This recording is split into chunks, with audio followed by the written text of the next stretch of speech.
23 people. One Christmas morning. A decision that would echo through Georgia for generations. What happened on that plantation wasn't just shocking. It was something that challenged everything the authorities thought they understood about loyalty, desperation, and the lengths human beings will go to when pushed beyond their breaking point. This is the story of what those 23 souls did, and why the truth took decades to fully emerge. Before we continue with the story of Riverside Plantation and the events that shook Georgia to its core, if you're fascinated by dark historical mysteries that blur the line between fact and legend, subscribe to our channel and hit the notification bell. You won't want to miss what comes next. Now, let's step back to 1847, to a place where silence held more secrets than words ever could. The Oconee River carved through middle Georgia like a silver scar, and along its eastern bank sat Riverside Plantation, 3,000 acres of cotton fields, timber stands, and red clay soil that turned to rust-colored mud every winter. The main house rose 3 stories high, white columns gleaming in the sun, a monument to prosperity built on the backs of those who would never walk through its front door. By December of 1847, Riverside had been in the Hartwell family for 42 years. James Hartwell III ran the operation with the same iron discipline his father and grandfather had employed, though neighbors whispered he'd taken that discipline to places even his ancestors wouldn't have ventured. The plantation housed 23 enslaved people, a relatively small number compared to the massive operations closer to Savannah, but Hartwell preferred it that way. Easier to control, he'd say. Easier to watch.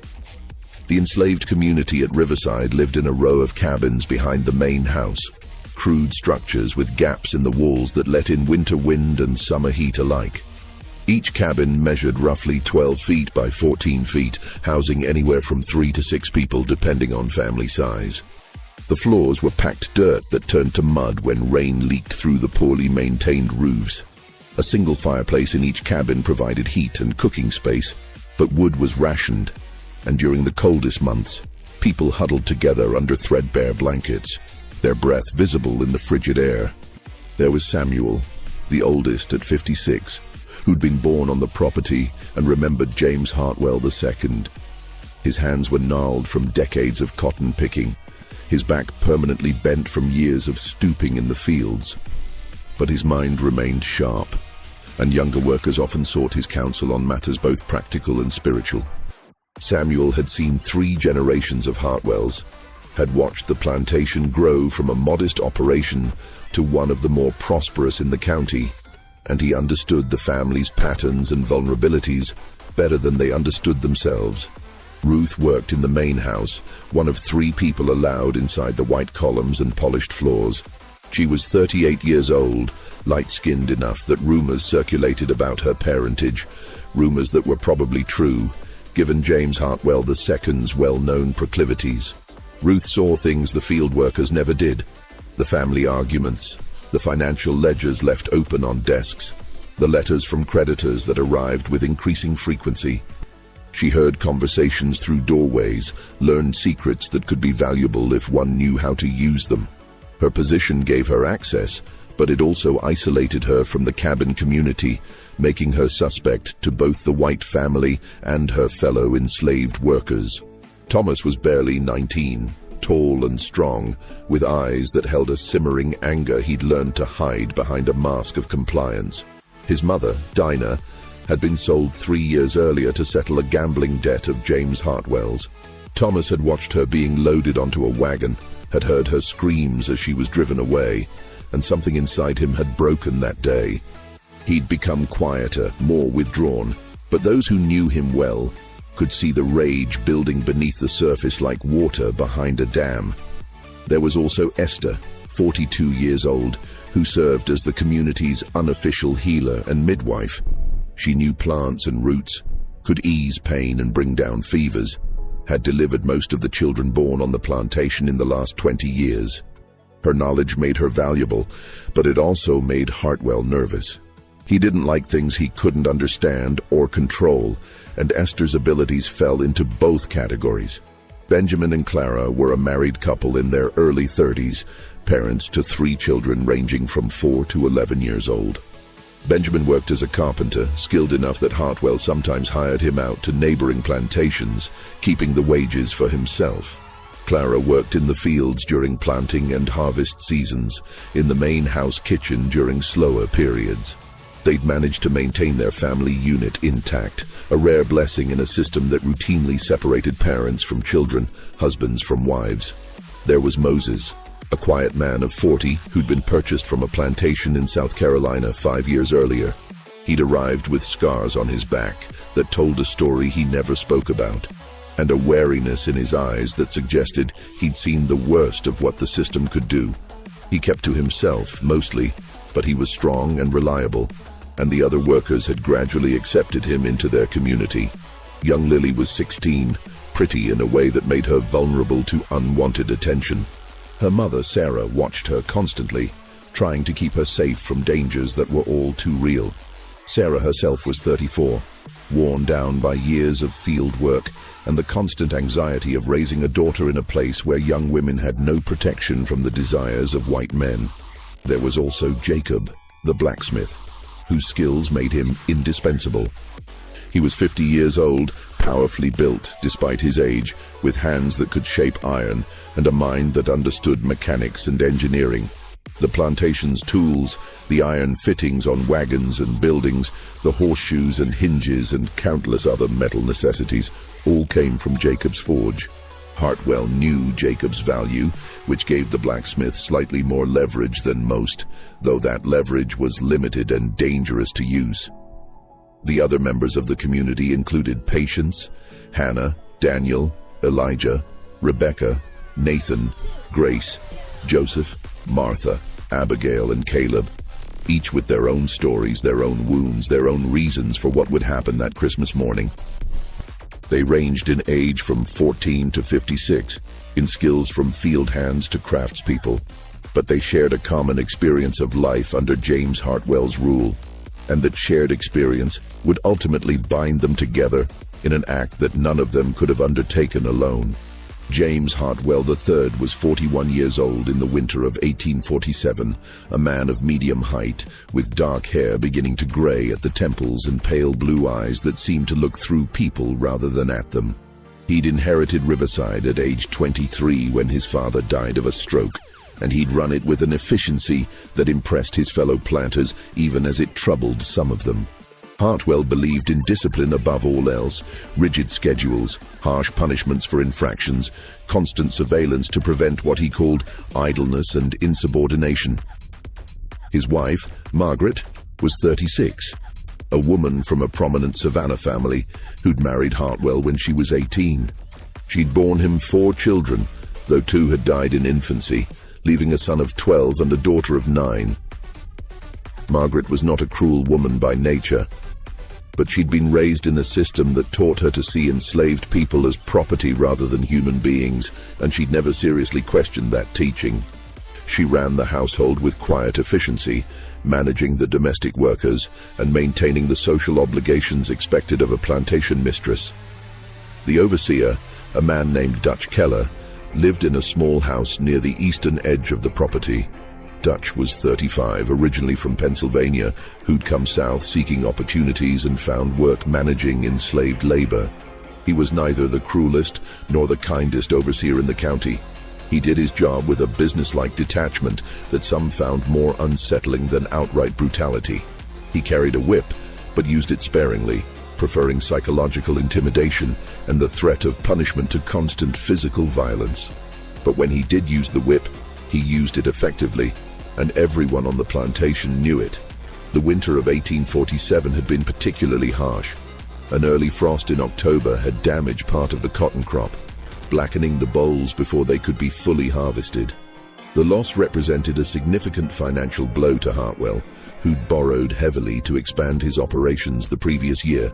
The debt weighed on him, made him irritable and demanding, and he responded to the crop loss by pushing everyone harder, extending work hours, reducing rations, eliminating the small privileges that had made life marginally more bearable. By December, Exhaustion had settled over the cabins like a physical weight. People moved slower, their bodies worn down by months of increased labor and reduced food. Injuries became more common, a hand crushed in the cotton gin, a foot gashed by a mishandled tool, backs strained by loads that were too heavy. Esther did what she could with her herbs and poultices, but some injuries needed rest to heal, and rest was something no one was allowed. The psychological toll was perhaps even greater than the physical one. There was a sense of hopelessness that had crept into the community, a feeling that things would never get better, that this grinding existence would continue until their bodies gave out. Some of the older workers spoke quietly about people they'd known who'd simply given up, who'd lost the will to keep fighting and had faded away despite having no obvious illness. That kind of death frightened people more than physical violence because it suggested that the spirit could be broken even when the body remained intact. Christmas had always been different at Riverside, though not in a good way. Most plantations in Georgia gave their enslaved workers a few days of rest during the holiday, a brief respite that served as much to maintain productivity as to observe tradition. The logic was simple. People who got occasional breaks worked harder during the rest of the year, and the Christmas holiday provided a safety valve for tensions that might otherwise build to dangerous levels. But James Hartwell had his own ideas about Christmas. He believed idleness bred rebellion, that any break in routine created opportunities for plotting and planning. He'd seen what happened on other plantations where workers were given time off. They gathered, they talked, they remembered that they were human beings with thoughts and desires beyond their labor. Hartwell found this dangerous, so he'd instituted his own tradition. Christmas at Riverside was a working day like any other, with perhaps a slightly larger meal in the evening as the only concession to the holiday.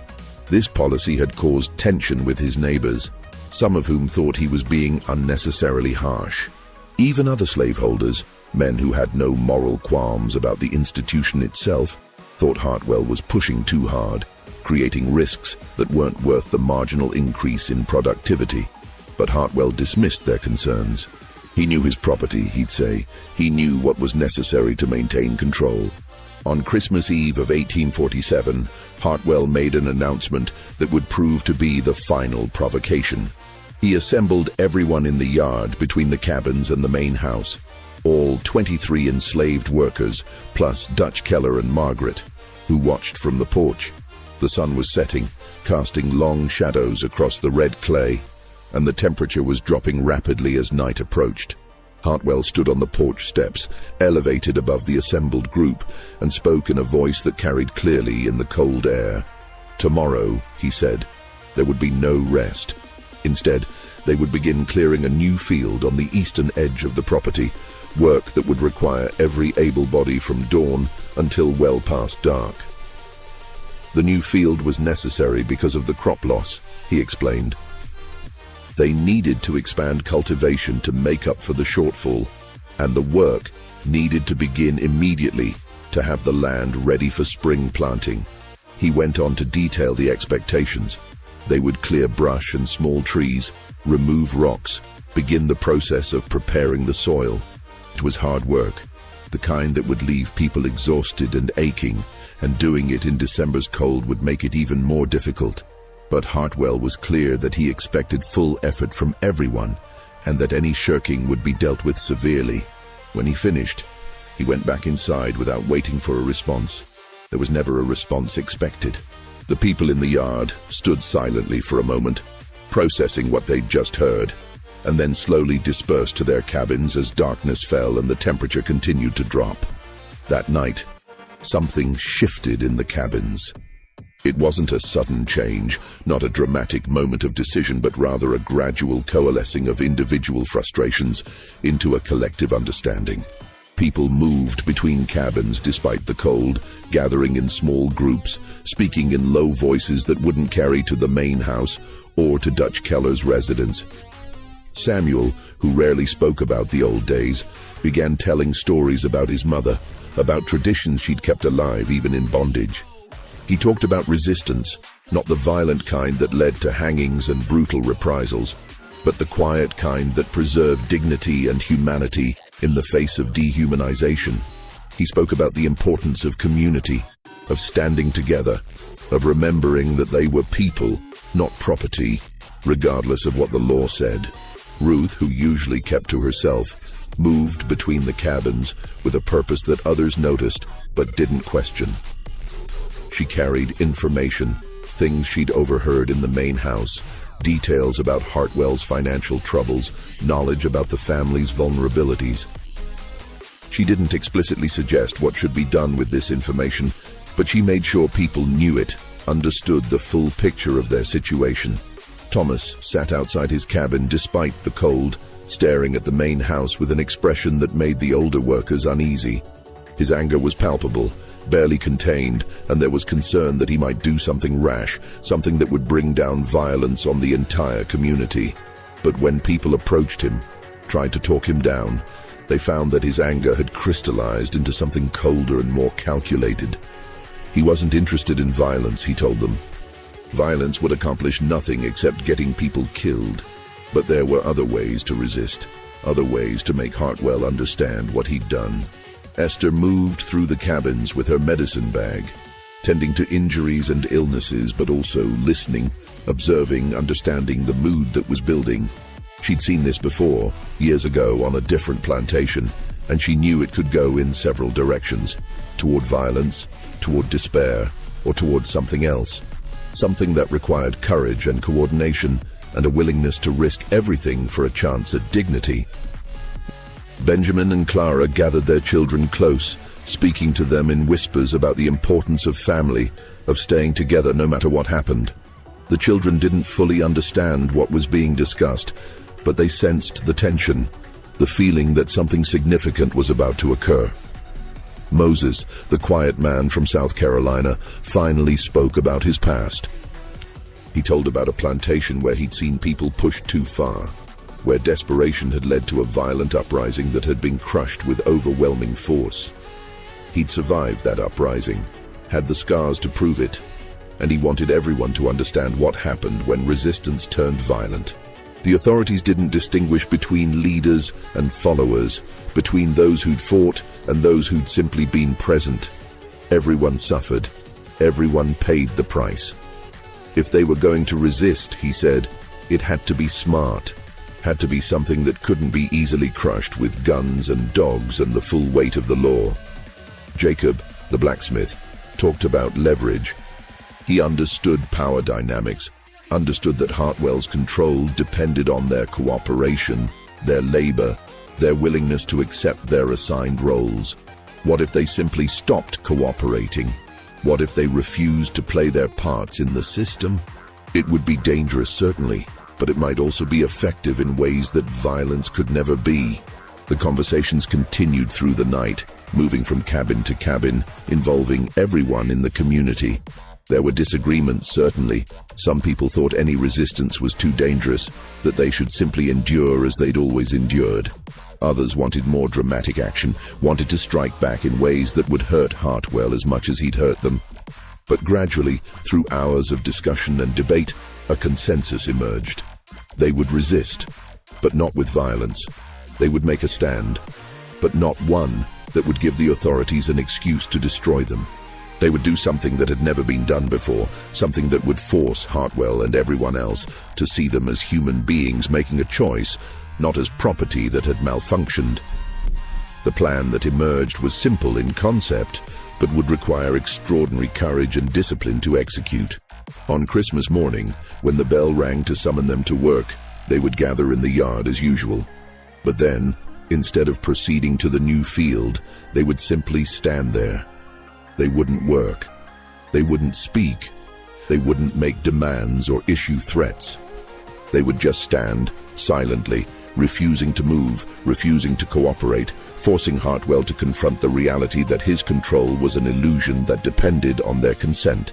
It was a plan that could easily fail, that could lead to violence and suffering, but it was also a plan that preserved their dignity, that made a statement about their humanity, without giving the authorities an easy excuse for brutal reprisal. If they were going to resist, this was how they would do it. not as violent rebels, but as human beings asserting their right to be seen and heard. As the night wore on and the temperature dropped further, the 23 made their decision. Each person had to choose individually. No one could be forced or pressured into participating, but one by one they agreed. They would stand together on Christmas morning. They would face whatever consequences came. And they would do it as a community, supporting each other, refusing to let Hartwell break them individually. The temperature dropped as midnight approached. Frost formed on the cabin roofs, glittering in the moonlight like broken glass. Inside the main house, James Hartwell slept in his second-floor bedroom, his wife Margaret in the room beside his, their 2 children in the nursery down the hall. The house was quiet, warm, insulated from the December cold by thick walls and heavy curtains. Hartwell had no idea what was being planned in the cabins behind his house, no sense that the morning would bring something that would change everything. Christmas morning arrived with a pale gray light that turned the frost-covered fields into something almost beautiful. The air was still and cold, so cold that breath came out in thick clouds, and exposed skin stung within seconds. The bell that usually rang at 5 o'clock to wake the workers remained silent, not because of any decision by Hartwell, but because Dutch Keller, who normally rang it, had overslept slightly, thrown off by the holiday. In the cabins, people were already awake. They'd slept little, if at all, and now they prepared themselves for what was coming. They dressed in their warmest clothes, meager as those were. They gathered in small groups, offering each other quiet words of encouragement. Samuel led a prayer, asking for strength and courage, asking that whatever happened, they would face it together. At 5:30, Dutch Keller finally rang the bell, the sound cutting through the cold morning air. Normally, people would emerge from their cabins quickly, knowing that delays meant punishment. But this morning, they emerged slowly, deliberately, gathering in the yard between the cabins and the main house. They arranged themselves in a loose semicircle, facing the house, and then they simply stood there, waiting. Dutch Keller noticed immediately that something was wrong. The usual morning routine, people gathering their tools, organizing into work groups, preparing for the day's labor, wasn't happening. Instead, everyone was just standing there, silent and still, their faces calm, but their eyes alert. Dutch approached them, demanded to know what was going on, why they weren't preparing for work. No one answered. No one even looked at him directly. They just stood there, their silence more unsettling than any words could have been. Dutch went to the main house, climbed the porch steps, and knocked on the door. It took several minutes for anyone to answer. The household was just waking up, and Christmas morning, even at Riverside, usually started slightly later than other days. Finally, Margaret opened the door, still in her nightgown and robe, her hair unpinned. Dutch explained the situation, his voice tight with tension. Margaret's face went pale, and she immediately went upstairs to wake her husband. James Hartwell dressed quickly, descended the stairs, and stepped out onto the front porch. The sight that greeted him would become the subject of countless retellings, each version slightly different, but all agreeing on the essential facts. 23 people stood in the yard between the cabins and the main house. They weren't working, they weren't moving. They were simply standing, arranged in a loose semicircle facing the house. Their hands were empty, their faces were calm, and they were completely, utterly silent. For a moment, Hartwell just stared, trying to process what he was seeing. Then his face flushed red, and he began shouting. He demanded they get to work immediately. He threatened punishments, whippings, reduced rations, sail to the deep south where conditions were even harsher. His voice echoed across the yard, bouncing off the cabins and fading into the cotton fields beyond. The 23 people didn't move. They didn't speak. They just stood there, watching him with expressions that revealed nothing. Hartwell's first response was anger, the reflexive fury of a man whose authority had been challenged. He shouted orders, demanded explanations, threatened consequences that would make them regret this defiance. He called out individual names, trying to break the collective silence by isolating single voices. Samuel, you're the oldest here. Tell me what this is about. Silence. Ruth, you work in my house. You know better than this. Silence. Thomas, are you behind this? Is this your doing? Silence. The silence was absolute, unbroken, and it was more unnerving than any shouted defiance would have been. Hartwell was accustomed to resistance that he could understand. People who talked back, who argued, who expressed their anger in ways that justified his punishments. But this silent refusal to engage, this collective withdrawal of cooperation, was something he had no framework for understanding. Margaret Hartwell appeared at the door behind her husband, drawn by his shouting. She took in the scene, the 23 people standing silently in the yard, her husband's red face and clenched fists, the tension that seemed to thicken the cold air, and immediately retreated back inside. She gathered the children and took them upstairs, away from whatever was about to happen. She understood, perhaps before her husband did, that something fundamental had changed, that the normal rules and patterns no longer applied. For 3 hours, the standoff continued. Hartwell alternated between threats and promises, between rage and forced calm. He tried everything he could think of to break the silence. He promised better treatment if they returned to work immediately. He threatened to sell them all, to break up families, to make their lives so miserable they'd beg for mercy. He appealed to individuals he thought might be more susceptible to pressure. He tried reasoning, explaining the economic necessities that required their labor. Nothing worked.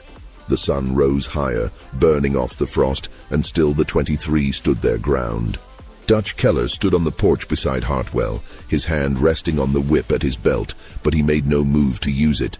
He understood, perhaps better than Hartwell, that violence at this moment would be a mistake.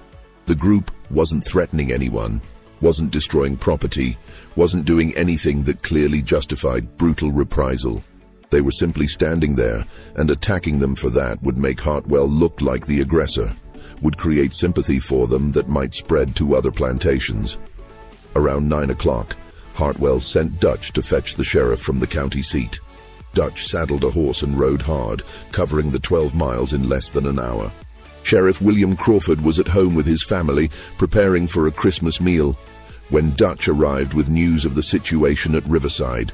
Crawford listened to Dutch's description, asked a few questions, and then gathered 3 deputies and rode back with Dutch to the plantation. Sheriff William Crawford arrived at Riverside shortly after 11 o'clock. He was a man in his early 50s, heavy-set, with gray hair and a face weathered by years of outdoor work. He'd been sheriff for 15 years, had dealt with runaway slaves and minor rebellions before, and he approached the situation with a mixture of caution and confidence. He expected to find something that required force to resolve, armed resistance perhaps, or property destruction that would justify arrests and harsh punishment. What Crawford found instead was something that unsettled him more than outright rebellion would have. The enslaved workers weren't armed. They hadn't destroyed property or threatened violence. They hadn't even spoken. They were simply refusing to work, refusing to acknowledge the authority that had governed their entire lives. It was passive resistance before that term existed, and it terrified the white men who witnessed it because they had no framework for understanding it. Crawford dismounted and approached the group, keeping his voice level and his hand away from his weapon. He was known as a reasonable man by the standards of his time and place, someone who preferred talk to violence when possible. He'd built his reputation on being able to defuse tense situations, to find solutions that avoided bloodshed while still maintaining the social order. "I'm Sheriff Crawford," he said, addressing the group as a whole since no individual had been identified as a leader. "I need to understand what's happening here. What do you want? What would end this standoff?" The silence that greeted him was absolute. 23 pairs of eyes watched him, but not a single mouth opened to respond. Crawford tried again, using a different approach. "I know Christmas is a hard day to work. Most places give folks time off. Maybe Mr. Hartwell could reconsider, give you the day to rest, and we can all move past this." Still nothing. The silence stretched out, becoming uncomfortable, oppressive. Crawford looked back at Hartwell, who stood on the porch with his arms crossed, his face still flushed with anger. "James, maybe we should talk about this. Maybe there's a compromise here." Hartwell's response was immediate and sharp. "There's no compromise. They work, or they face the consequences. I won't be dictated to by my own property." Crawford winced at the phrasing, not out of moral objection, but because he understood that Hartwell's attitude was making the situation worse. The sheriff had dealt with enough tense situations to know that rigid positions led to violence, and violence here would be a disaster. Even if they could force the workers back to their labor, and he wasn't sure they could without killing some of them, the story would spread. Other plantations would hear about it. The enslaved communities throughout the county would learn that resistance was possible, that collective action could challenge the system. That was a precedent Crawford desperately wanted to avoid. By afternoon, word had spread to neighboring plantations. Other owners arrived, some out of curiosity, others out of concern that whatever was happening at Riverside might spread to their own properties. They gathered on Hartwell's porch, discussing options in low voices while the 23 maintained their vigil in the yard. The plantation owners who arrived represented a cross-section of the county's elite. There was Robert Finch, who owned a large plantation to the north and was known for his relatively lenient treatment of his workers. He gave them Christmas off, allowed them small garden plots, and rarely used physical punishment. There was Thomas Gaines, whose plantation to the south was run with discipline nearly as harsh as Hartwell's. There was William Prescott, an older man who'd inherited his plantation and ran it more out of tradition than passion. And there were several others, each bringing their own perspectives and concerns. The discussion on the porch was heated. Finch argued that Hartwell should simply give them the day off, let them have their Christmas rest, and deal with discipline issues later. "You're creating a situation that doesn't need to exist," he told Hartwell. "Give them what they want today, and tomorrow you can reassert control. But if you push this to violence, you'll regret it." Gaines disagreed. "If we yield to this, we're finished. Every plantation in the county will face the same thing. They'll learn that if they just stand there and refuse to work, we'll cave. We have to make an example here, show them that this kind of behavior has consequences." Prescott, the older man, offered a different perspective. "I've been doing this for 40 years, and I've never seen anything quite like this. They're not rebelling in the traditional sense, they're not violent, they're just refusing. I don't know what the right response is, but I know that whatever we do here will be remembered. We need to think carefully." The debate continued for hours, with no consensus emerging. Some of the owners were genuinely concerned about the precedent this would set. Others were more worried about the practical implications. If this spread to their plantations, how would they maintain productivity? How would they keep control? The system they'd built their lives and fortunes on depended on compliance, on the acceptance by enslaved people of their assigned roles. What happened when that acceptance was withdrawn? As the sun began its descent toward the horizon, something remarkable happened. The enslaved workers from 2 neighboring plantations, people who had been given Christmas Day off, began arriving at Riverside. They didn't join the silent protest, but they positioned themselves at the edges of the property, watching. Their presence added a new dimension to the standoff, a suggestion that what was happening here resonated beyond these 23 individuals. The watchers from other plantations didn't speak or interfere. They simply stood at the property boundaries, their presence a silent statement of solidarity or curiosity or both. Their masters noticed immediately and were deeply unsettled. This was exactly what they'd feared. The spread of the idea, the sense that what was happening at Riverside mattered to enslaved people throughout the region. The temperature dropped with the approaching darkness. Margaret Hartwell, watching from an upstairs window, made a decision. She had food and water brought out and placed in the yard, within reach of the 23. It was a gesture of basic humanity, an acknowledgement that whatever was happening, these were still people who needed sustenance. But the food and water were refused. The 23 didn't move toward it, didn't acknowledge it. They maintained their positions, their silence, their collective refusal to engage. The sheriff's deputies built a fire near the main house, trying to stay warm as the night closed in. The plantation owners who'd gathered earlier began to leave, heading back to their own properties with stories that would grow in the telling. The watchers at the property edges slowly dispersed as darkness fell, though some remained, their presence marked by small fires they built to ward off the cold. And still the 23 stood in the yard, silent and unmoving, their breath visible in the cold air like spirits leaving their bodies.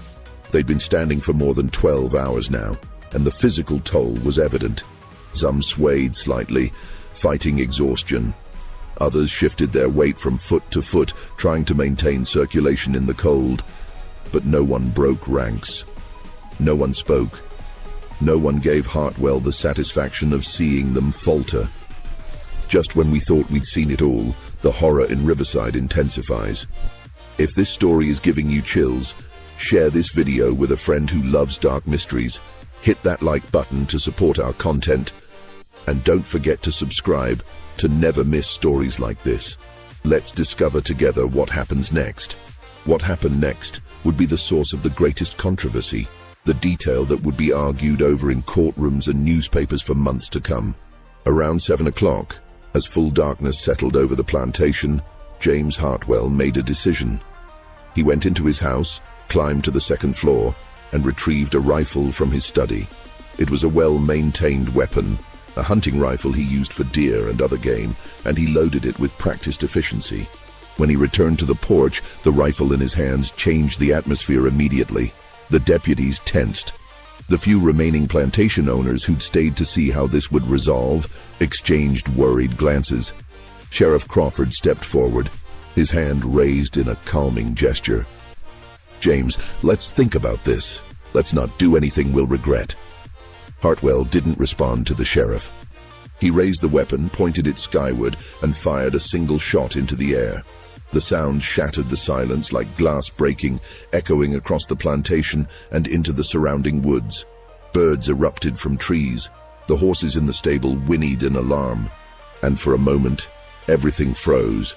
The sheriff and his deputies, the remaining plantation owners, the watchers at the property's edges. And then, slowly, deliberately, the 23 people in the yard turned and walked back to their cabins. They didn't run. They didn't speak. They simply withdrew, leaving the yard empty except for the marks their feet had made in the frost-softened ground. They moved as a group, maintaining their collective cohesion even in retreat, and disappeared into their cabins, closing the doors behind them. Hartwell lowered his rifle, his face flushed with what might have been triumph or relief or something more complicated. He declared the situation resolved and invited the other owners inside for drinks. They accepted, though several of them looked troubled, uncertain whether what they just witnessed represented a victory or something else entirely. The sheriff and his deputies remained outside, uneasy about the resolution but unsure what else to do. Crawford approached the cabins, intending to speak with someone to understand what had just happened and whether it was truly over. But when he knocked on doors, no one answered. The cabins were silent, dark, giving no indication of what was happening inside. The watchers from neighboring plantations slowly dispersed, heading back to their own homes with stories that would grow in the telling. By morning, everyone in the county would know that something had happened at Riverside, though the details would vary depending on who was telling the story. Inside the main house, Hartwell poured whiskey for his guests and tried to project confidence. He'd handled the situation, he insisted. He'd shown them who was in control. Tomorrow things would return to normal, and this whole incident would be forgotten. But even as he spoke, there was a brittleness to his confidence, a sense that he was trying to convince himself as much as his audience. Margaret Hartwell stayed upstairs with the children, unwilling to participate in her husband's celebration. She'd watched the entire day unfold from her window, had seen the silent standoff, had witnessed her husband's increasing desperation, and she understood that something had broken. The system they'd lived under, the assumptions they'd made about control and authority, had been challenged in a way that couldn't be easily dismissed or forgotten. In the cabins, the 23 gathered in Samuel's cabin, the largest of the structures. They spoke in whispers, processing what had happened, discussing what would come next. They'd made their stand, had maintained it for more than 12 hours, and had withdrawn on their own terms rather than being forced back to work. It wasn't a complete victory. They'd still have to work tomorrow, would still be enslaved, would still face Hartwell's authority. But they'd proven something important. They could act collectively, could resist in ways that didn't give the authorities easy justification for brutal reprisal, could force the white men who claimed to own them to see them as human beings making choices. But they also understood that there would be consequences. Hartwell wouldn't simply forget what had happened. He would find ways to punish them, to reassert his control, to make sure they understood that their act of resistance had costs. The question was what form those consequences would take and whether they would be directed at individuals or at the community as a whole. Samuel, speaking in the low, measured tones that commanded respect, reminded everyone of what they'd accomplished. "We stood together," he said. "For 12 hours, we stood as one. They couldn't break us. They couldn't make us speak. They couldn't force us back to work. That matters. That will be remembered." Ruth added her own perspective. "I've been in that house for years, and I've never seen Mr. Hartwell like he was today. He was frightened. Underneath all that anger, he was scared because he realized his control isn't absolute. We showed him that." Thomas, the young man whose anger had been a concern, spoke with surprising calm. "My mother was taken from me because Mr. Hartwell needed money. He sold her like she was a piece of furniture. Today, we showed him that we're not furniture. We're people, and people can choose not to cooperate." The conversation continued late into the night, with everyone contributing their thoughts and feelings about what had happened. There was pride in what they'd accomplished, but also anxiety about what would come next. They'd crossed a line, had challenged the system in a way that couldn't be undone, and they knew that Hartwell would respond. What they didn't know, what they couldn't have known, was that the real resistance was just beginning, and that the Christmas morning standoff would be remembered not as the climax of their story, but as the opening act. The morning after Christmas, the bell rang at 5 o'clock as usual. The field workers were expected to begin the clearing project that had been postponed. But when Dutch Keller went to the cabins to rouse the workers, he found them empty, not abandoned. Personal belongings remained, the few possessions each person owned still in their places. The blankets were neatly folded.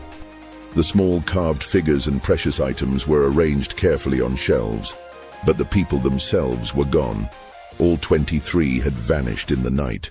Dutch stood in the doorway of Samuel's cabin, staring at the empty space, trying to process what he was seeing. He checked each cabin in turn, finding the same thing in each one. Empty but not ransacked. Everything was orderly, peaceful, as if the occupants had simply stepped out for a moment and would return shortly. But Dutch knew they weren't coming back. Somehow, impossibly, 23 people had disappeared from a guarded plantation without leaving any trace of their departure. He ran to the main house, pounding on the door with enough force to wake the entire household. James Hartwell appeared at the door in his nightshirt, his hair disheveled, his face still heavy with sleep. "What is it?" he demanded, irritated at being woken so early. "They're gone," Dutch said, his voice tight with tension. "All of them. Every single one. The cabins are empty." Hartwell's face went from irritation to confusion to fury in the space of seconds. He pushed past Dutch and ran to the cabins, checking each one himself, as if Dutch might have somehow missed 23 people. But the cabins were indeed empty, and the reality of the situation began to sink in. The discovery sent Hartwell into a fury that his wife would later describe as frightening in its intensity. He immediately organized a search party, pulling together every available man from Riverside and sending word to the surrounding plantations for help. Sheriff Crawford was summoned again, this time bringing a larger force and a pack of tracking dogs. The search began at dawn and continued through the day, covering the woods surrounding the plantation, the banks of the Oconee River, the roads leading to nearby towns. They found nothing. No tracks, no signs of passage, no indication of which direction the group had gone. The tracking dogs were brought to the cabins, given items with the missing workers' scents, and set loose to find a trail. But the dogs circled the cabins, whined in confusion, and couldn't pick up any trail leading away from the plantation. It was as if 23 people had simply dissolved into the winter air, leaving behind only the mystery of their departure. The search expanded over the following days. Patrols were established on all the major roads. River crossings were watched.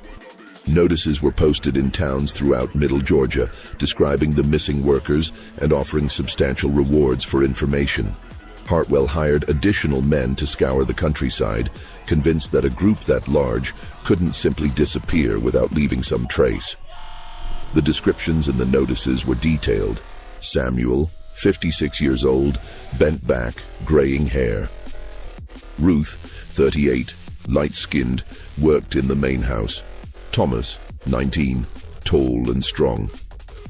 Each of the 23 was described in terms that reduced them to physical characteristics and monetary value, the language of property rather than people.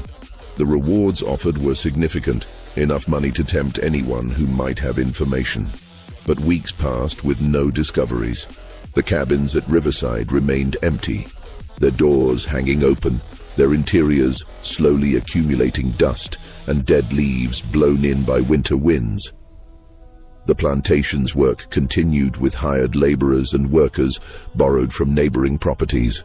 But the absence of the 23 hung over everything like a question that refused to be answered. Theories proliferated throughout the county and beyond. Some believed the group had been helped by abolitionists, spirited away on the Underground Railroad that was rumored to have routes through Georgia, though most of those routes ran much further north, and the logistics of moving 23 people at once seemed nearly impossible. Others suggested they'd fled to the swamps of southern Georgia, where fugitives could hide for years in the trackless wetlands, living off the land and avoiding detection. A few whispered darker possibilities, that they'd been murdered by someone, their bodies hidden where they'd never be found, though who would have done this and why remained unclear. James Hartwell became obsessed with finding them. He spent enormous sums on the search, hiring professional slave catchers and investigators, following leads that inevitably led nowhere. His behavior grew erratic. Workers on the plantation reported hearing him walking the grounds at night, calling out names, demanding answers from the darkness. He would stand in the empty cabins, staring at the abandoned possessions, trying to understand how this had happened under his watch. His wife grew concerned enough to write to his brother in Savannah, asking for help managing both the plantation and her husband's deteriorating state. The brother came for a visit in late January, spent a week at Riverside, and left deeply troubled by what he'd seen. James had lost weight, wasn't sleeping, and had developed a paranoid edge that made him difficult to be around. He was convinced that someone knew where the 23 had gone, that there was a conspiracy of silence protecting them, and he interrogated anyone who came to the plantation with an intensity that bordered on madness. The financial impact of the disappearance was significant. 23 workers represented a substantial investment, and their loss came at a time when Hartwell was already struggling with debt from the previous year's crop failure. He'd borrowed money to purchase several of the workers, and those debts remained even though the workers were gone. Insurance didn't cover runaways, and there was no legal recourse that would recover his losses. The plantation's productivity dropped sharply, and Hartwell was forced to borrow more money to hire replacement labor, digging himself deeper into financial trouble. Then, in late February, a discovery was made that would deepen the mystery rather than solve it. A farmer named Josiah Perkins, clearing land about 8 miles from Riverside, found something buried in a shallow depression near a creek. It was a collection of items, 23 small bundles, each carefully wrapped in cloth and tied with string. Perkins, curious, opened one of the bundles and found a carved wooden figure, the kind of thing a child might play with, or an adult might keep as a memento. Perkins brought the items to the sheriff, who immediately recognized their potential significance. Crawford brought the bundles to Riverside, where Margaret Hartwell and Dutch Keller examined them. Several were immediately identifiable. There was Samuel's carving, a small figure of a man that he'd worked on for years, adding details and refinements. There was a piece of cloth with careful stitching that Ruth recognized as belonging to her sister. There was a smooth river stone that Thomas had carried since childhood, a gift from his mother before she was sold away. Each bundle contained something personal, something precious, something that would have been treasured by its owner. The discovery raised more questions than it answered. Why would people fleeing for their lives take the time to bury their most precious possessions? What did the burial signify? And how had they managed to do this without being detected? The location where the bundles were found was along a route that search parties had covered multiple times, yet no one had noticed any signs of recent digging or disturbance. A local minister, Reverend Elijah Thorne, was consulted about the discovery. He suggested it might be a ritual of some kind, a symbolic leaving behind of their old lives. Many African traditions, he explained, involved burial of significant objects to mark transitions or transformations.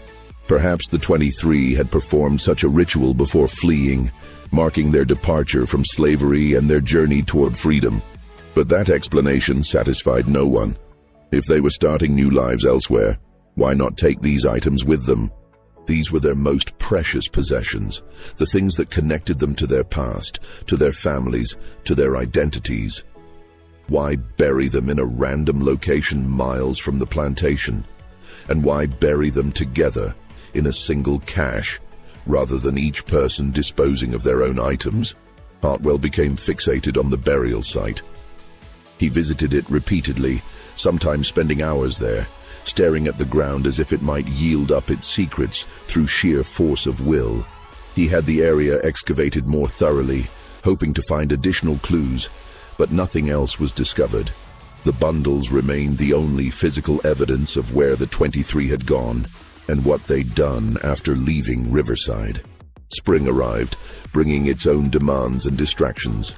The plantation needed to be prepared for planting, and Hartwell was forced to focus on practical matters, even as his obsession with the missing workers continued to consume him.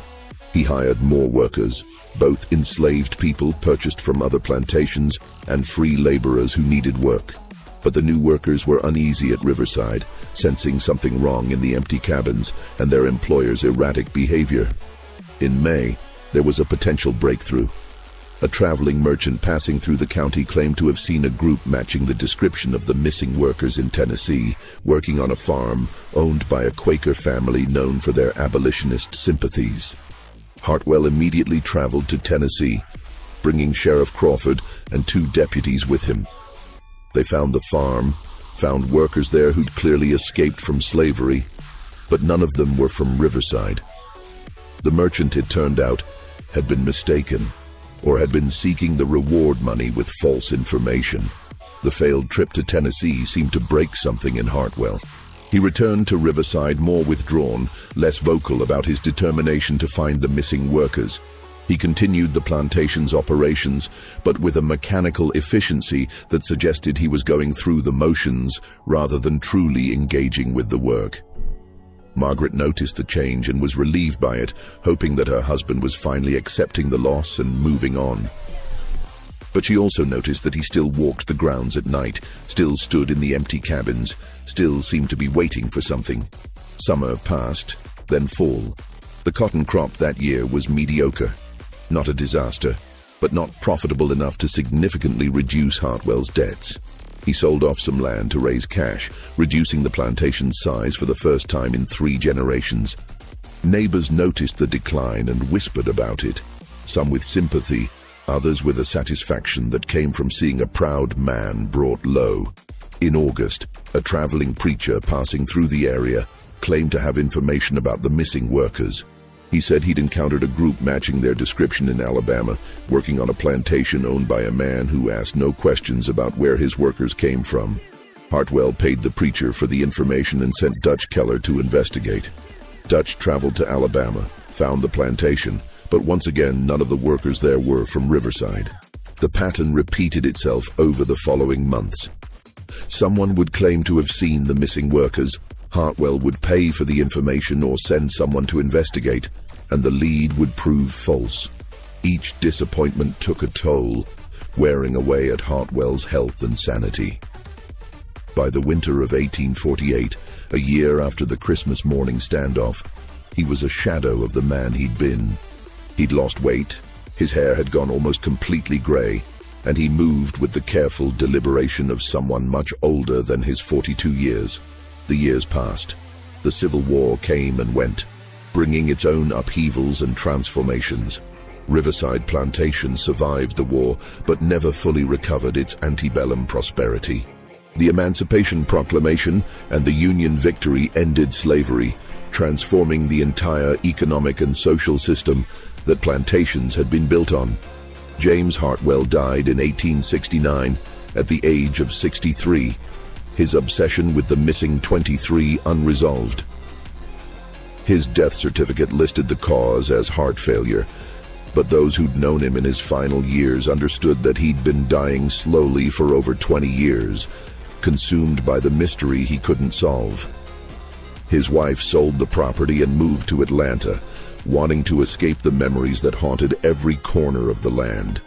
The plantation was purchased by a family named Patterson, originally from Pennsylvania, who'd come south after the war seeking opportunities in the disrupted economy. They hired freedmen to work the land, paying wages instead of owning people, trying to build something new from the ruins of the old system. Among their workers was an elderly man named Samuel, who'd shown up one day in the spring of 1872 asking for employment. He was in his early 80s by then, his back more bent than ever, his hands twisted with arthritis, but he proved himself knowledgeable about cotton cultivation and the specific characteristics of the riverside soil. The Pattersons hired him, giving him light duties appropriate to his age, and he became a fixture on the plantation, respected by the other workers and valued by his employers. It took 3 years before anyone made the connection. A former neighbor, visiting the Pattersons in the summer of 1875, recognized Samuel as one of the missing 23. The revelation sparked immediate interest. Where had he been? What had happened to the others?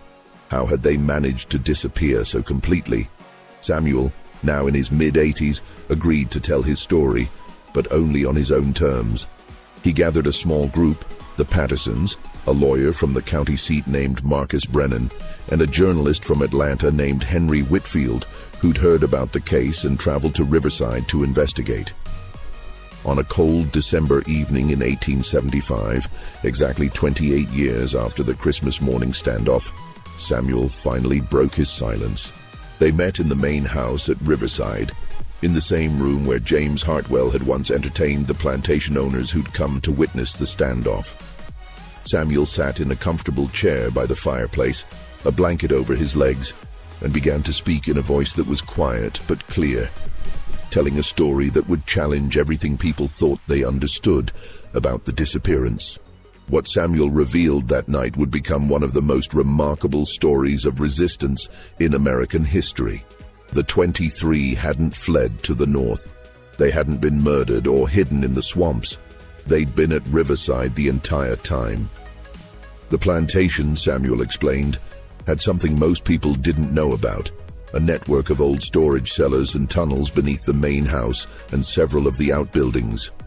They'd been built by James Hartwell II during the War of 1812, intended as hiding places for valuables in case of British invasion. The cellars were accessed through concealed entrances in the floors of certain buildings, and they connected to each other through narrow tunnels that had been dug through the red clay soil. Over the decades, the cellars had been largely forgotten. James Hartwell III knew they existed. He'd been shown them as a child, but he rarely thought about them and never used them.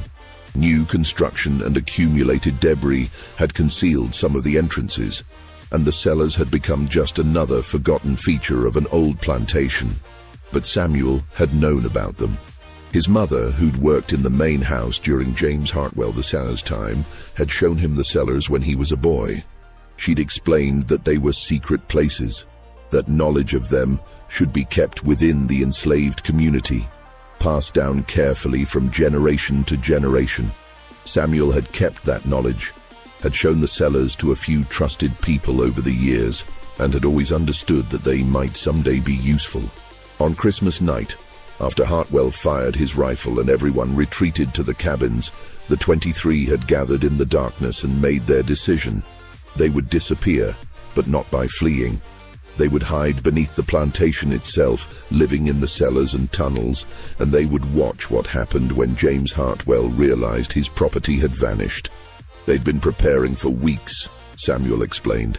Ever since Hartwell had announced there would be no Christmas rest, they'd been gathering supplies and planning. Ruth had stolen food from the main house kitchen in small quantities that wouldn't be noticed. Jacob had quietly set aside tools and materials. Esther had collected herbs and medicines. Benjamin had prepared the cellars, clearing out debris and making them habitable. By Christmas night, everything was ready. The entrances to the cellars were in several locations. One was in the floor of an old storage shed that was rarely used. Another was beneath a loose floorboard in the barn. A third was hidden under a pile of firewood near the blacksmith's forge. The 23 had slipped into the cellars in small groups throughout Christmas night, moving silently through the darkness, and by dawn they were all underground, hidden beneath the very plantation that was searching for them. The journalist, Henry Whitfield, interrupted at this point, asking the obvious question, why? Why hide beneath the plantation instead of actually fleeing? Why take such an enormous risk when they could have used the same planning and coordination to escape to the north? Samuel's answer was simple and devastating. They'd wanted to see what would happen. They'd wanted to watch James Hartwell destroy himself searching for them. They'd wanted him to understand in the most visceral way possible what it felt like to lose control over people he considered his property. And they'd wanted to prove to themselves that they could resist, that they could exercise agency and make choices, even in the most oppressive circumstances. For 3 months, Samuel continued, they'd lived in those tunnels. The conditions were difficult. The cellars were cold, damp, and dark. They had to ration their supplies carefully, making the food and water last as long as possible. They couldn't make noise during the day when people might hear them. They had to manage waste and maintain hygiene in confined spaces. It was uncomfortable, often miserable, but it was also empowering in a way that none of them had experienced before. They'd emerged only at night, moving through the darkness to gather additional food and water, to breathe fresh air, to maintain their strength. The main house had several entrances to the cellars, and they'd used these to access the kitchen and storage areas. They'd watched through concealed openings as Hartwell raged and searched, and slowly fell apart.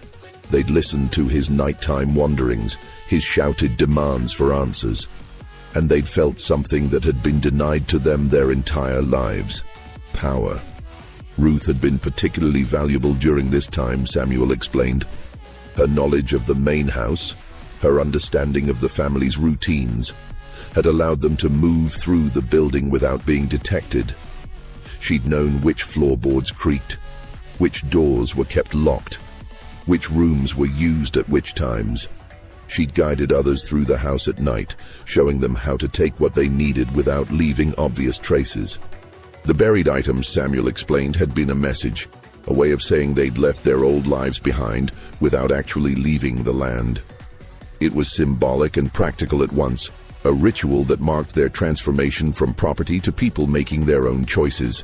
They'd buried the items together, in a location that had no particular significance, because the act itself was what mattered, not the location. Marcus Brennan, the lawyer, asked about the logistics. How had they coordinated their movements? How had they avoided detection for so long? Samuel smiled, a rare expression that transformed his weathered face, and explained that it had required careful planning and discipline. They'd established rules. No one moved alone. Everyone had a partner who would notice if something went wrong. They'd created schedules for when different people would emerge, ensuring that the cellars were never completely empty in case someone needed to hide quickly. They'd developed signals, patterns of knocks and taps that allowed them to communicate through the floors and walls.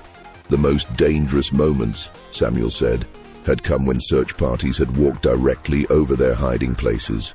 They'd heard the footsteps above, the voices of men searching for them, and they'd had to remain absolutely silent, barely breathing, terrified that some sound would give them away. But the searchers had never thought to look beneath the buildings, had never imagined that the missing workers might be hiding right under their feet. In late March, when the search had finally died down and Hartwell's attention had turned to other matters, the 23 had begun leaving in small groups, 2 or 3 at a time, spacing their departures over several weeks. They'd slipped away from Riverside and made their way to various destinations.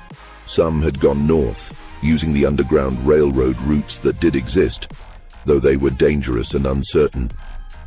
Some had gone to cities where they could disappear into free black communities, taking new names and building new lives. Some, like Samuel, had eventually returned to Georgia, waiting until enough time had passed that they could live openly without fear of being connected to the disappearance.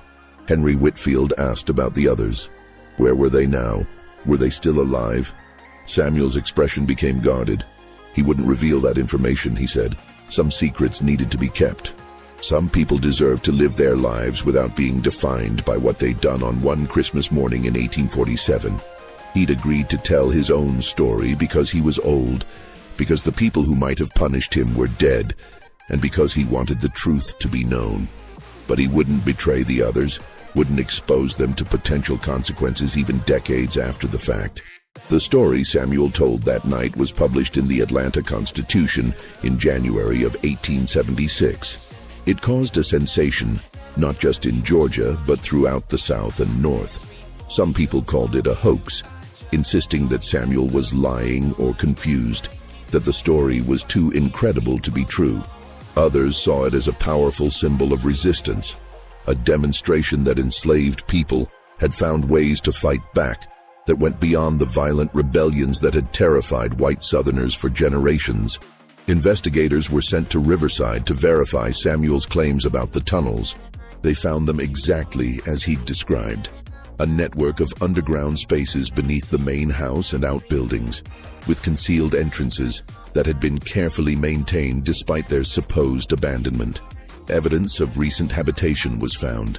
Makeshift beds made from old blankets, empty food containers, even a few personal items that matched descriptions of belongings owned by the missing 23. The physical evidence confirmed Samuel's story, silencing most of the skeptics. The discovery of the tunnels and the confirmation of Samuel's account forced a re-evaluation of what had happened at Riverside. This wasn't just a story of people fleeing slavery. It was a story of psychological warfare, of enslaved people using their knowledge and intelligence to torment their oppressor in ways that were more effective than violence could have been.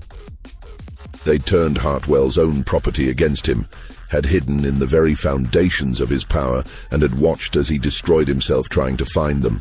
James Hartwell's widow, Margaret, was interviewed by Henry Whitfield in the spring of 1876. She was living in Atlanta by then, remarried to a banker named Charles Drummond, trying to build a life separate from her plantation past. When asked about Samuel's revelation, she was quiet for a long moment before responding. She said she'd always suspected something like this, though she'd never been able to articulate exactly what. The way the search had found nothing, the way her husband had seemed to sense their presence without ever locating them. It had felt wrong, she said, like they were being watched by invisible eyes. She'd mentioned this to James several times, but he'd dismissed her concerns as female hysteria, insisting that the workers had fled and would eventually be found. She also revealed something she'd never told anyone.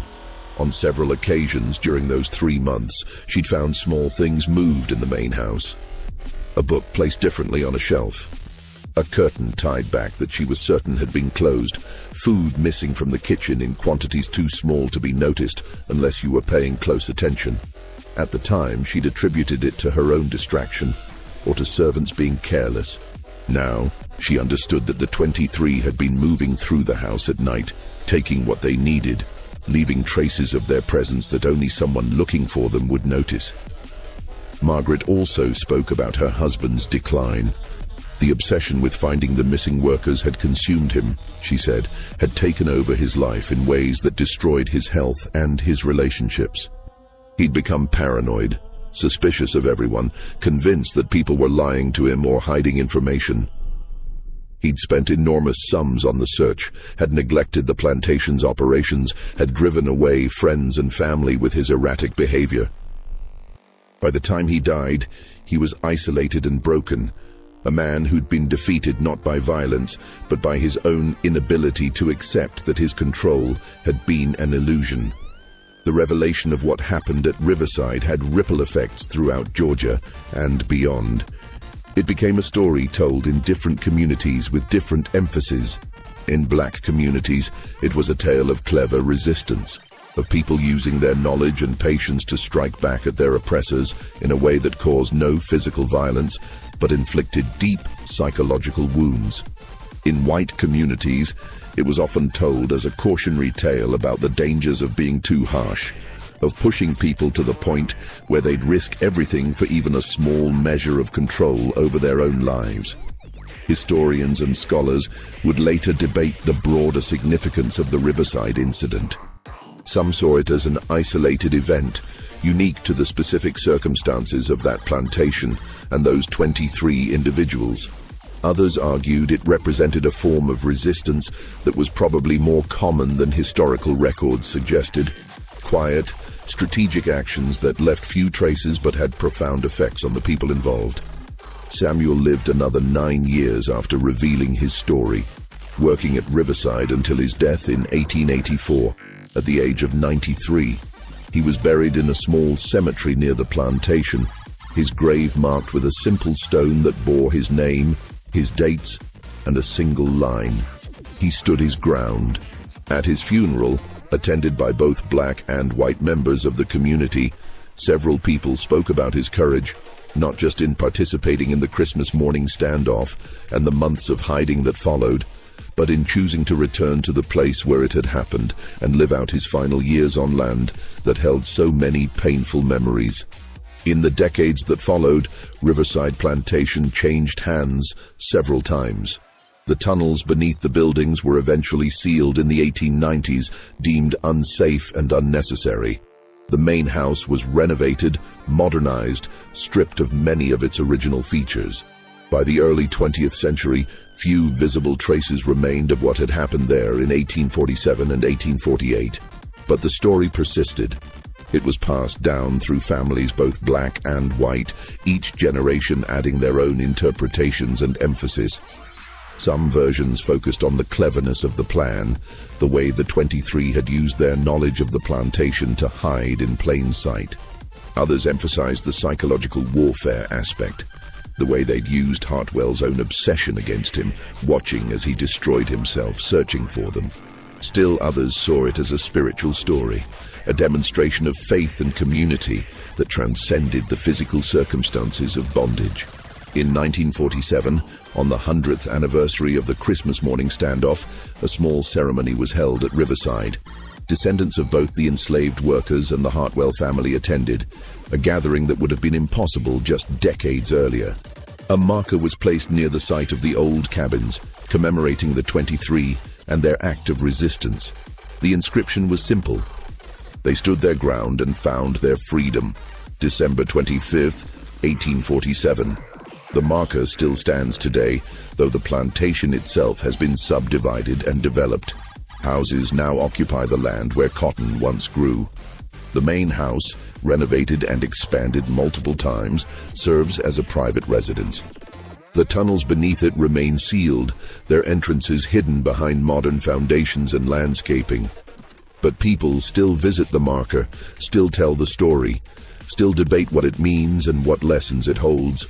What the 23 did on that Christmas morning in 1847 was shocking, not because it was violent or destructive, but because it was something far more subversive.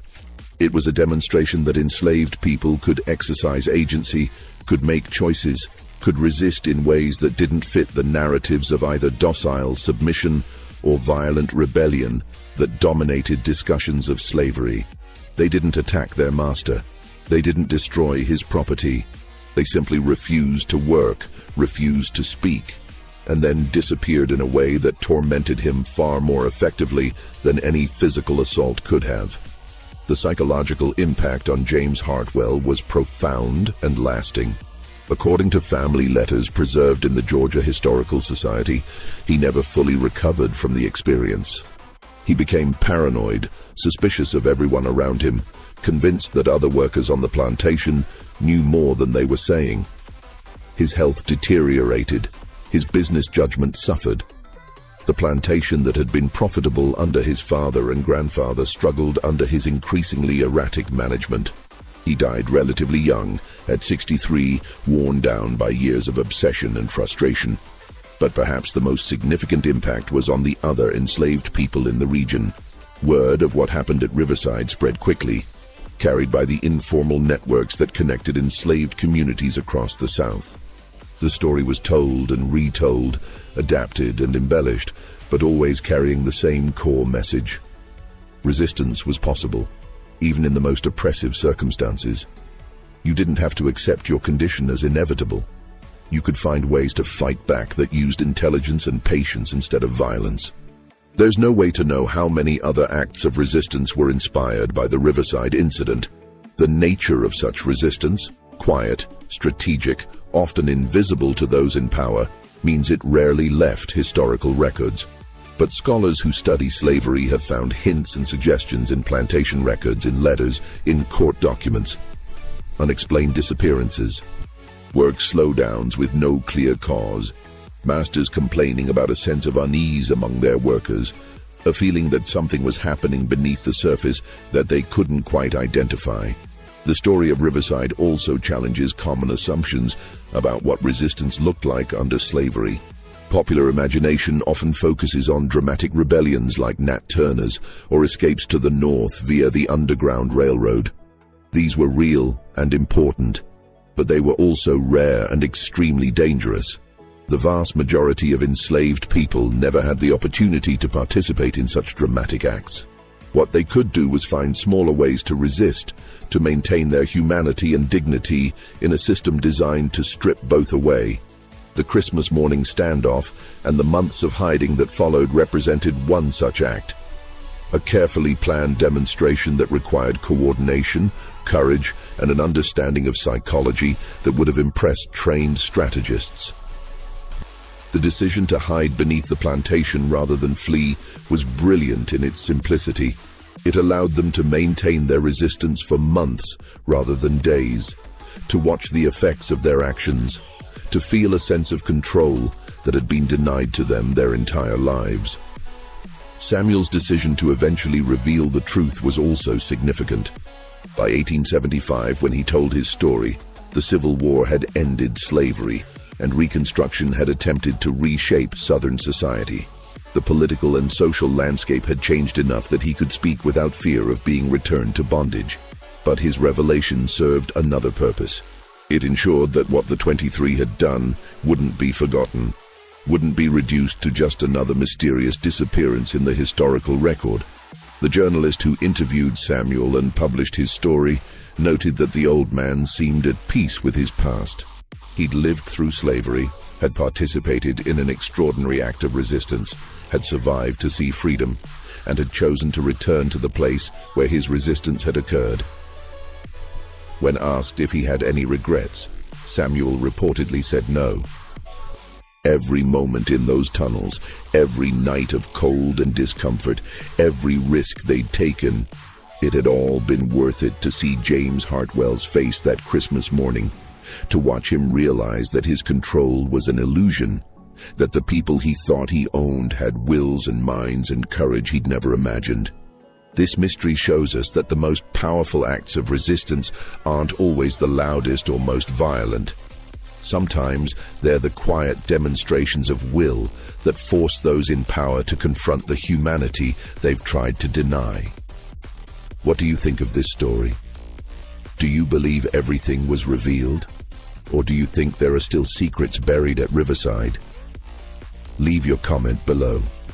If you enjoyed this tale and want more historical mysteries like this, subscribe, hit the notification bell, and share with someone who loves stories that make you question what really happened. See you in the next video. The legacy of that Christmas morning in 1847 extends far beyond the immediate participants and their descendants. It became part of the larger narrative of resistance to slavery, a narrative that historians are still working to fully document and understand. For too long, the story of slavery was told primarily from the perspective of those who held power: plantation owners, politicians, the architects of the system. The voices of the enslaved were largely absent, their stories lost or deliberately suppressed. But stories like Riverside remind us that those voices existed, that resistance was constant and creative, that enslaved people never accepted their condition as natural or inevitable. They fought back in ways large and small, using whatever tools and opportunities were available to them. Sometimes that meant running away. Sometimes it meant breaking tools or working slowly. Sometimes it meant preserving cultural traditions and family bonds despite systematic efforts to destroy them. And sometimes, as on that Christmas morning in 1847, it meant standing silently in a yard, refusing to move, refusing to speak, refusing to be anything other than human beings making a choice. The 23 people who stood in that yard are mostly forgotten now. We know some of their names: Samuel, Ruth, Thomas, Esther, Benjamin, Clara, Moses, Jacob, but many others have been lost to history. We don't know what happened to most of them after they left Riverside. We don't know if they found the freedom they were seeking, if they built good lives for themselves and their families, if they ever spoke about what they'd done on that Christmas morning and in the months that followed. But we know they existed. We know they made a choice that shocked Georgia and rippled out across the South. We know they demonstrated courage and intelligence and a refusal to accept the roles that had been forced upon them. And we know that their story, once revealed, became part of the larger story of how enslaved people resisted, survived, and ultimately helped bring down the system that had held them in bondage. The marker at Riverside stands as a testament to their courage. But the real memorial is the story itself, passed down through generations, told and retold, each telling adding new layers of meaning and interpretation.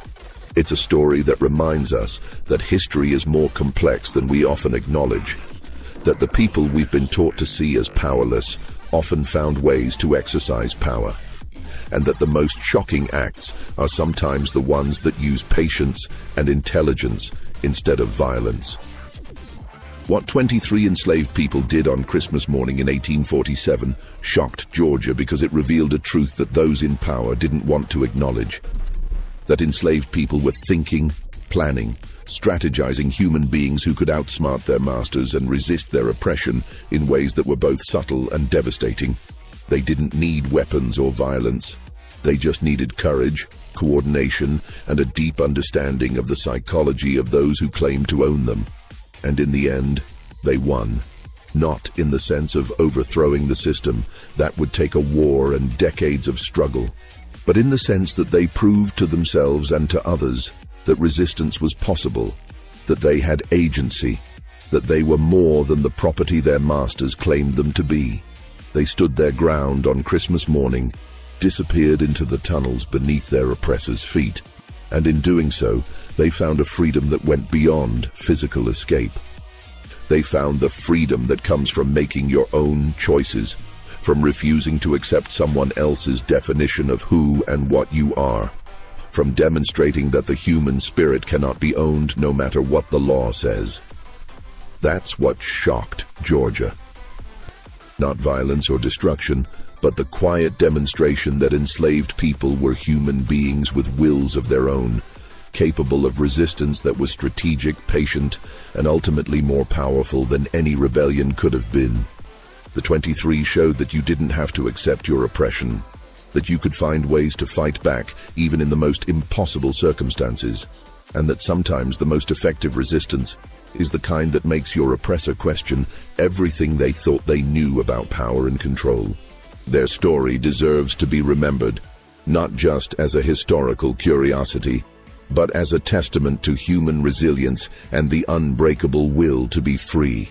It deserves to be told and retold, studied and honored, because it represents something fundamental about the human experience, that people will always find ways to resist dehumanization, that dignity cannot be stripped away no matter how oppressive the system, and that the most powerful acts of defiance are often the ones that use intelligence and patience rather than force. The tunnels beneath Riverside have been sealed for over a century now, but they remain a powerful symbol of what happened there. They represent the hidden spaces where resistance was planned and executed, the literal underground from which 23 people challenged the system that claimed to own them. They remind us that history has layers, that what we see on the surface often conceals deeper truths, and that the most important stories are sometimes the ones that take decades or centuries to fully emerge. Samuel's decision to tell his story in 1875 was an act of courage in its own right. He was an old man by then, with little to lose, but he still took a risk by revealing what had happened. He could have taken the secret to his grave, could have let the mystery remain unsolved, could have protected himself and the others by maintaining the silence that had served them so well. But he chose to speak, to ensure that the truth was known, to make sure that what the 23 had done would be remembered and understood. His story, published in the Atlanta Constitution and reprinted in newspapers across the country, sparked conversations about slavery, resistance, and the nature of power that continued for years. It challenged assumptions, forced people to reconsider what they thought they knew, and added a new dimension to the ongoing debates about race, freedom, and justice that were reshaping American society in the aftermath of the Civil War. The story of Riverside also had personal impacts on the people who heard it. For descendants of enslaved people, it was a source of pride and inspiration, a demonstration that their ancestors had been resourceful and courageous, that they'd found ways to resist even in the most oppressive circumstances. For descendants of slaveholders, it was often uncomfortable, forcing them to confront the reality that the system their ancestors had built and defended was more fragile and contested than they'd been taught. The physical landscape of Riverside has changed dramatically since 1847. The cotton fields have been replaced by houses and roads. The main house has been renovated so many times that little of the original structure remains visible. The cabins where the 23 lived are long gone, their locations marked only by slight depressions in the ground and the occasional artifact turned up by construction or gardening. But the story remains, embedded in the land itself, a reminder of what happened there and what it meant. Visitors to the marker today often report feeling a sense of presence, a connection to the past that goes beyond intellectual understanding. Whether this is genuine spiritual experience or simply the power of knowing the story is debatable, but it speaks to the enduring impact of what the 23 did. Their act of resistance continues to resonate, continues to inspire, continues to challenge us to think about power, freedom, and the human capacity for courage in the face of overwhelming oppression. The question that Samuel refused to answer, what happened to the other 22, remains one of the enduring mysteries of the story. Did they all survive? Did they find freedom and build new lives? Did some of them die in the attempt, their stories lost to history? We'll probably never know the full truth, and perhaps that's appropriate. Some mysteries are meant to remain unsolved, some secrets are meant to be kept, and the privacy of those 22 individuals deserves to be respected, even across the gulf of centuries. What we do know is that their act of resistance mattered. It mattered to them, giving them a sense of agency and dignity that had been systematically denied. It mattered to James Hartwell, destroying his peace of mind and contributing to his early death.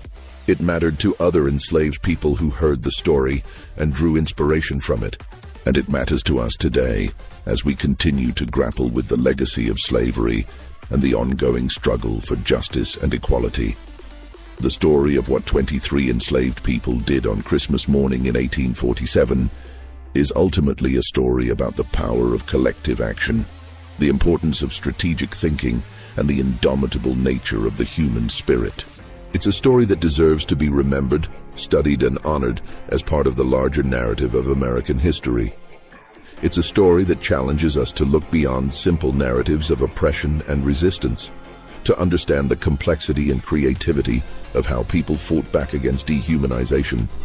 And it's a story that reminds us that the most shocking acts are sometimes the ones that use silence instead of shouting, patience instead of violence, intelligence instead of force. The 23 stood their ground, disappeared into the darkness beneath their oppressors' feet, and in doing so, they wrote themselves into history in a way that violence never could have achieved. They shocked Georgia not through destruction, but through demonstration. Demonstration that they were human beings with agency, intelligence, and an unbreakable will to be free. That's the legacy of Riverside Plantation.